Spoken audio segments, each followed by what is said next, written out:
The population of a town increases annually by 20%. If the present population is 80 lakh, then what is the difference between the population 3 years ago and 2 years ago? So present increase అనేది మనకి 20% అన్నాడు. So 5:6 కదా, and present population అనేది 80 lakhs అన్నాడు. So 20% చొప్పున మనకి increase అయితే 5:6 3 years కదా. సో 5:6 5:6 5:6 తీసుకుంటే అండ్ 3 yearsకి మనకి 555 అంటే 125 150 180 అండ్ 216 అనేది వస్తున్నాయి. అండ్ ప్రజెంట్ మనకి 216 ఈక్వల్ టు 80 lakhs అనుకుంటే, సో 3 years ముందు మనకి 125 అండ్ 2 years ముందు 150. సో డిఫరెన్స్ అనేది 25 అనమాట.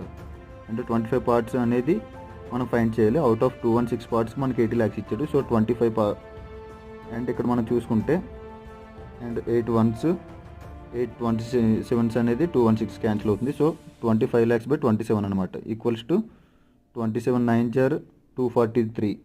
సో 9 పాయింట్ సంథింగ్ ఏదో ఆన్సర్ వస్తుంది. సో మనకు ఆప్షన్లో ఒకే ఒకటి ఉంది 9తో స్టార్ట్ అయ్యేది. సో అదే ఆన్సర్ అనమాట.